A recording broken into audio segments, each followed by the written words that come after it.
Good evening. From the University of Utah in Salt Lake City, welcome to the first and only vice presidential debate of 2020, sponsored by the Nonpartisan Commission on Presidential Debates. I'm Susan Page of USA Today. It is my honor to moderate this debate, an important part of our democracy. Susan, thank you. And I want to thank the Commission and the University of Utah for hosting this event. And Senator Harris, it's a privilege to be on the stage with you. And our nation has gone through a very challenging time this year. But I want the American people to know that from the very first day, President Donald Trump has put the health of America first. Before there were more than 5 cases in the United States, all people who had returned from China, President Donald Trump did what no other American president had ever done. And that was he suspended all travel from China, the second largest economy in the world. Now, Senator Joe Biden opposed that decision. He said it was xenophobic and hysterical.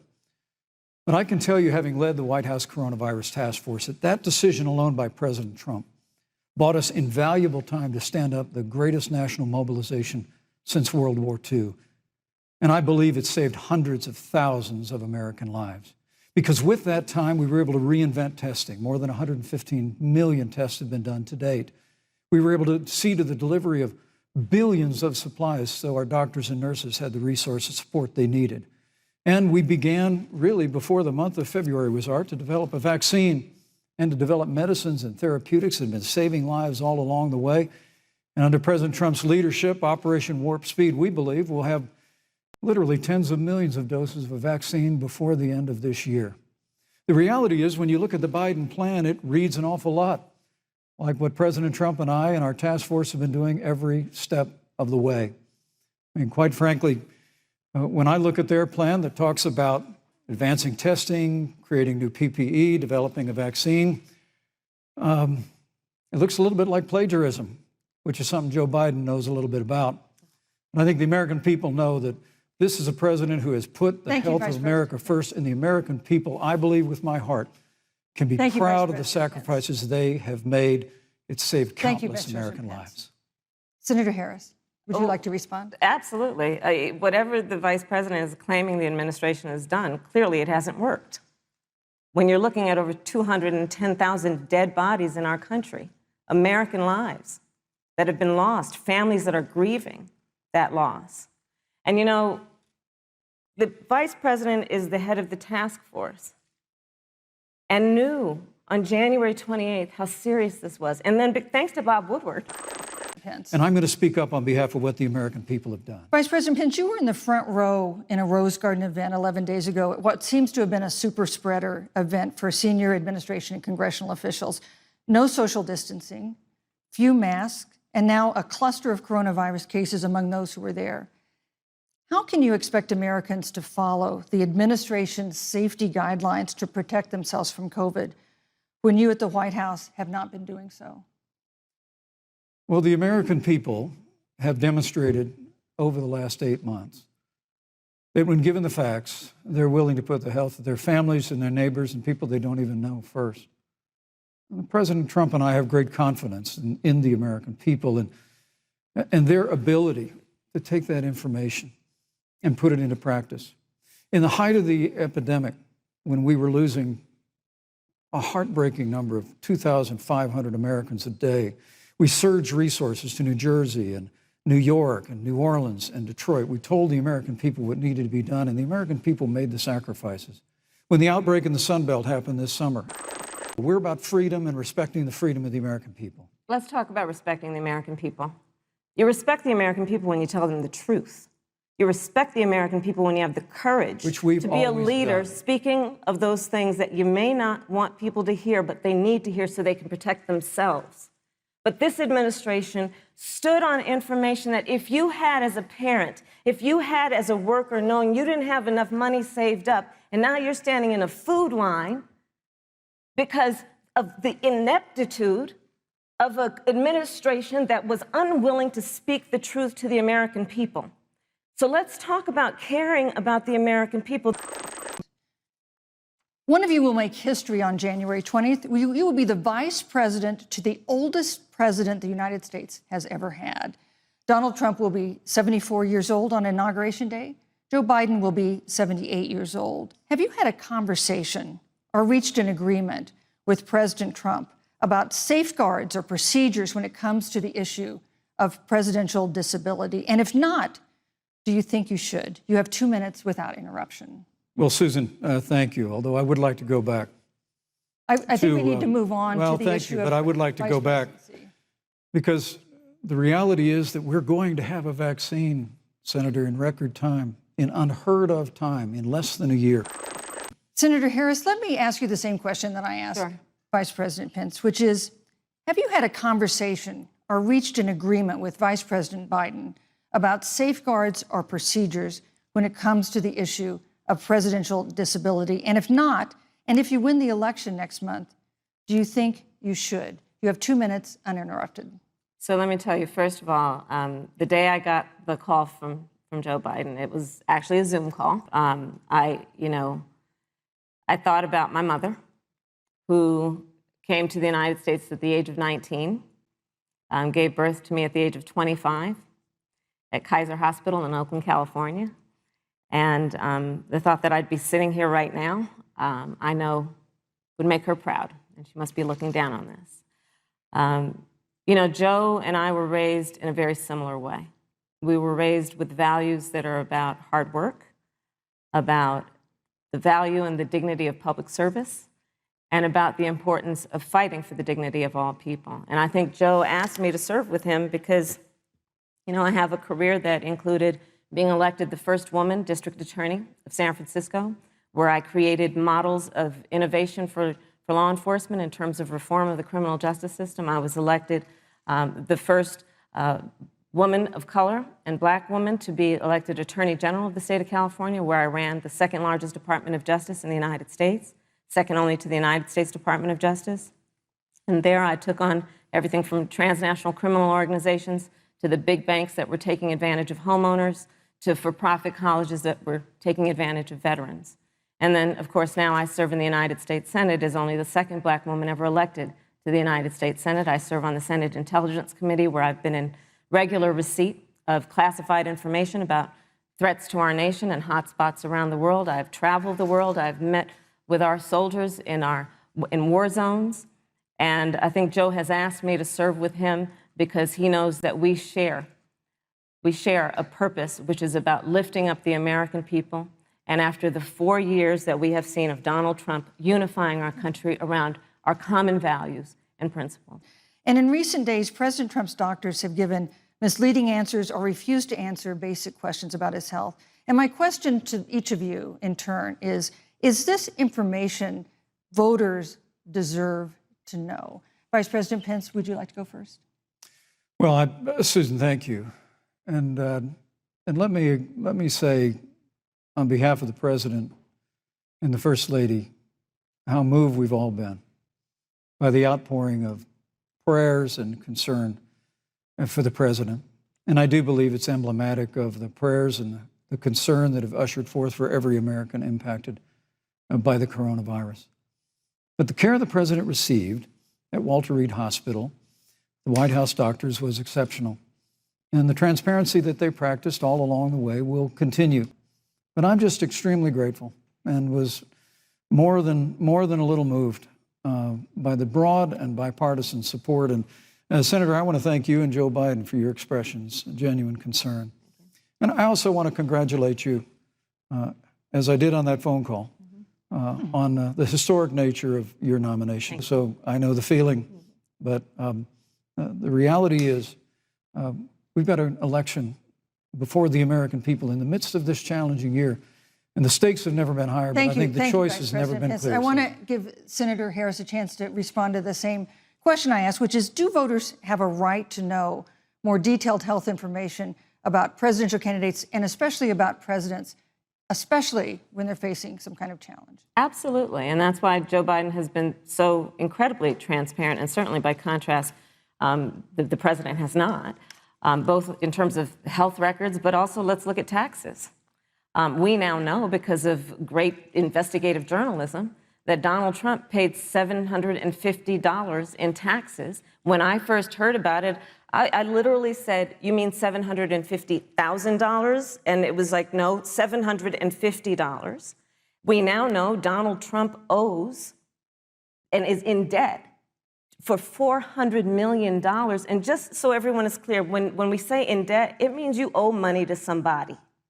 And it'd be really good to know who the President of the United States, the Commander-in-Chief, owes money to, because the American people have a right to know what is influencing the President's decisions. And is he making those decisions on the best interest of the American people, of you, or self-interest? So, Susan, I'm glad you asked about transparency, because it has to be across the board. Joe has been incredibly transparent over many, many years. The one thing we all know about Joe, he puts it all out there. The American people have a president who's a businessman, he's a job creator, who's paid tens of millions of dollars in taxes, payroll taxes, property taxes. He's created tens of thousands of American jobs.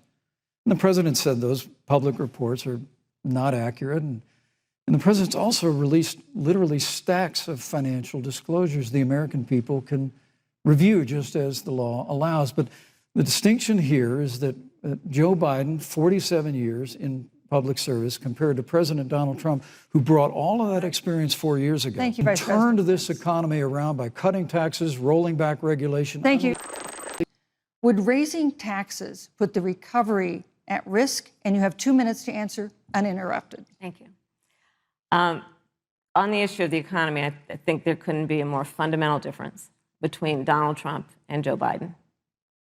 Joe Biden believes you measure the health and the strength of America's economy based on the health and the strength of the American worker and the American family. On the other hand, you have Donald Trump, who measures the strength of the economy based on how rich people are doing, which is why he passed a tax bill benefiting the top 1% and the biggest corporations of America, leading to a $2 trillion deficit that the American people are going to have to pay for. On day one, Joe Biden will repeal that tax bill. So, for example, for folks who want to go to a 2-year community college, it will be free. If you come from a family that makes less than $125,000, you'll go to a public university for free. And across the board, we'll make sure that if you have student loan debt, it's cut by $10,000. That's how Joe Biden thinks about the economy, which is it's about investing in the people of our country, as opposed to passing a tax bill, which had the benefit of letting American corporations go offshore to do their business. Thank you, You're Senator welcome. Harris. Vice President Pence, your administration has been predicting a rapid and robust recovery, but the latest economic report suggests that's not happening. Should Americans be braced for an economic comeback that is going to take not months, but a year or more? You have 2 minutes to answer uninterrupted. When President Trump and I took office, America had gone through the slowest economic recovery since the Great Depression. Because when Joe Biden was vice president, they tried to tax and spend and regulate and bail our way back to a growing economy. President Trump cut taxes across the board. Despite what Senator Harris says, the average American family of 4 had $2,000 in savings in taxes. And with the rise in wages that occurred, most predominantly for blue-collar, hardworking Americans, the average household income for a family of 4 increased by $4,000 following President Trump's tax cuts. But America, you just heard Senator Harris tell you, on day one, Joe Biden's going to raise your taxes. It's really remarkable to think, Susan. I mean, right after a time where we're going through a pandemic that lost 22 million jobs at the height, we've already added back 11.6 million jobs because we had a president who cut taxes, rolled back regulation, unleashed American energy, fought for free and fair trade, and secured $4 trillion from the Congress of the United States to give direct payments to families, save 50 million jobs through the Paycheck Protection Program. We literally have spared no expense to help the American people and the American worker through this. Joe Biden and Kamala Harris want to raise taxes. They want to bury our economy under a $2 trillion Green New Deal, which you were one of the original co-sponsors of in the United States Senate. They want to abolish fossil fuels and ban fracking, which would cost hundreds of thousands of American jobs all across the heartland. And Joe Biden wants to go back to the economic surrender to China, that when we took office, half of our international trade deficit was with China alone. And Joe Biden wants to repeal all of the tariffs that President Trump put into effect to fight for American jobs and American workers. Joe Biden says democracy's on the ballot. Make no mistake about it, Susan. The American economy, the American comeback is on the ballot with 4 more years of growth and opportunity, 4 more years of President Donald Trump. 2021 is going to be the biggest economic year in the history of this country. Thank you, Vice President Pence. Senator Harris. Well, I mean, I thought we saw enough of it in last week's debate, but I think this is supposed to be a debate based on fact and truth. And the truth and the fact is Joe Biden has been very clear. He will not raise taxes on anybody who makes less than $400,000 a year. He said he's going to repeal the Trump tax cuts. Mr. Vice President, I'm speaking. Well, wait. I'm speaking. It'd be important if you said the truth. Joe Biden is the one who, during the Great Recession, was responsible for the Recovery Act that brought America back. And now the Trump-Pence administration wants to take credit when they rode the coattails of Joe Biden's success for the economy that they had at the beginning of their term. Of course, now the economy is a complete disaster. But Joe Biden, on the one hand, did that. On the other hand, you have Donald Trump, who has reigned over a recession that is being compared to the Great Depression. On the one hand, you have Joe Biden, who was responsible with President Barack Obama for the Affordable Care Act, which brought health care to over 20 million Americans and protected people with pre-existing conditions. And what it also did is it saved those families who otherwise were going bankrupt because of hospital bills they could not afford. On the other hand, you have Donald Trump, who's in court right now, trying to get rid of... Joe Biden looked at a supporter in the eye and pointed and said, I guarantee that we will abolish fossil fuels. They have a $2 trillion version of the Green New Deal, Susan, that your newspaper, USA Today, said really wasn't that very different from the original Green New Deal. More taxes, more regulation, banning fracking, abolishing fossil fuel, crushing American energy, and economic surrender to China is a prescription for economic decline. President Trump and I will keep America growing. The V-shaped recovery that's underway right now will continue with 4 more years of President Donald Trump in the White House. Thank you very, very much, Vice President Pence. And Vice President Pence, I'd like to pose the first question to you. Do you believe, as the scientific community has concluded, that man-made climate change has made wildfires bigger, hotter, and more deadly, and have made hurricanes wetter, slower, and more damaging? President Trump has made it clear that we're going to continue to listen to the science. Now, Joe Biden and Kamala Harris would put us back in the Paris Climate Accord. They'd impose the Green New Deal, which would crush American energy, would increase the energy costs of American families in their homes, and literally would crush American jobs. You know, what's remarkable is the United States has reduced CO2 more than the countries that are still in the Paris Climate Accord, but we've done it through innovation, and we've done it through natural gas and fracking, which, Senator, the American people can go look at the record. And even Governor Gavin Newsom from your state has agreed we've got to work on forest management. And with regard to hurricanes, the National Oceanic Administration tells us that actually as difficult as they are, Thank you, Vice President. There are no more hurricanes today than there were 100 years ago. Thank you. But many of the climate alarmists use hurricanes and wildfires to try and sell their bill of goods of a Green New Deal. And President Trump and I are going to always put American jobs and American workers first. Senator Harris, as the Vice President mentioned, you co-sponsored the Green New Deal in Congress. But Vice President Biden said in last week's debate that he does not support the Green New Deal. And the American people know what I'm talking about. You know. I think about 20-year-olds. You know, we have a 20-year-old, a 20-something-year-old, who are coming out of high school and college right now, and you're wondering, is there going to be a job there for me? We're looking at people who are trying to figure out how they're going to pay rent by the end of the month. Almost half of American renters are worried about whether they're going to be able to pay rent by the end of the month. This is where the economy is in America right now, and it is because of the catastrophe and the failure of leadership of this administration.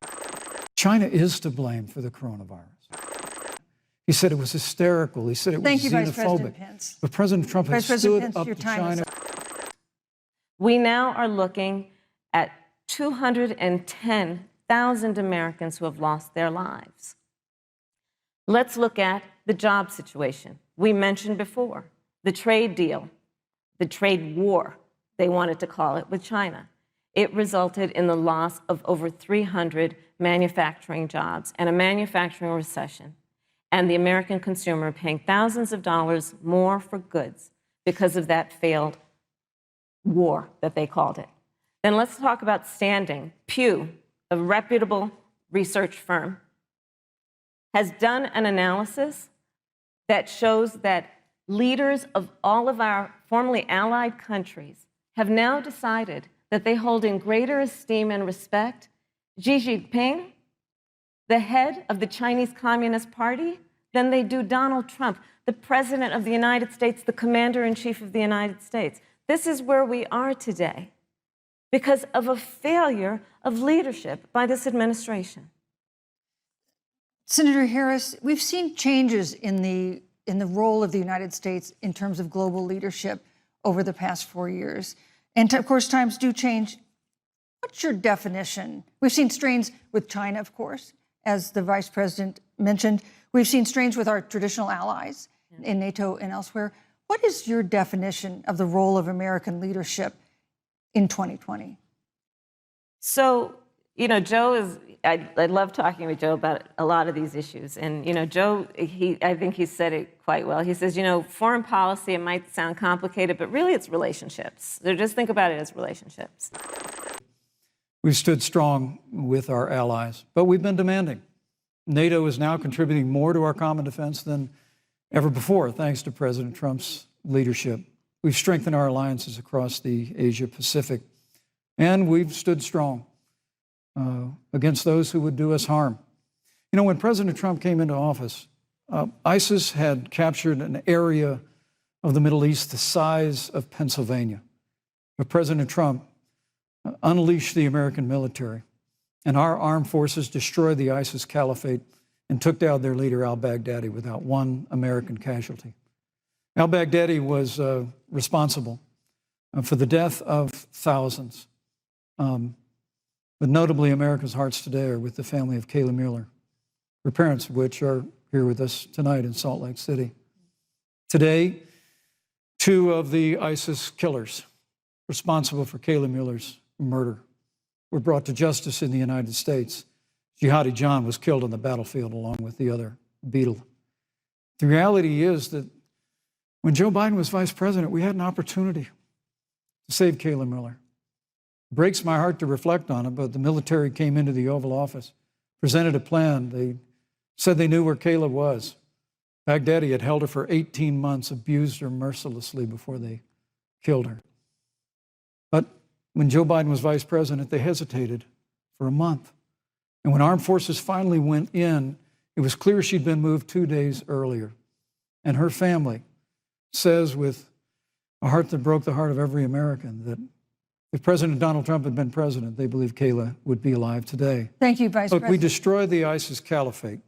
And you talk about re-entering the Iran nuclear deal. I mean, the last administration transferred $1.8 billion to the leading state sponsor Thank you, Vice of President terrorism. Pence. President Donald Trump got us out of the deal. Thank you, Vice President Pence. And when Qasem Soleimani was traveling to Baghdad, Thank you, also Vice President say Pence. the Vice American President people Pence, deserve, Susan, Vice the President American Pence, people I deserve to didn't, know. Vice President Pence, I did not, excuse me, Susan, the I did American not people create deserve the to know. rules for tonight. On the issue of this nomination, Joe and I are very clear, as are the majority of the American people. We are 27 days before the decision about who will be the next president of the United States. And, you know, before, when this conversation has come up, you know, it's been about election year or election time. We're literally in an election. Over 4 million people have voted. And I will always fight for a woman's right to make a decision about her own body. It should be her decision and not that of Donald Trump and the vice president, Michael Pence. But let's also look at what else is before the the court. It's the Affordable Care Act. Like, literally in the midst of a public health pandemic, when over 210,000 people have died and 7 million people probably have what will be in the future considered a pre-existing condition because you contracted the virus. Donald Trump is in court right now trying to get rid of the Affordable Care Act. You know, you mentioned earlier, Vice President Pence, that the president was committed to maintaining protections for people with pre-existing conditions. But you do have this court case that you are supporting, your administration supporting, that would strike down the Affordable Care Act.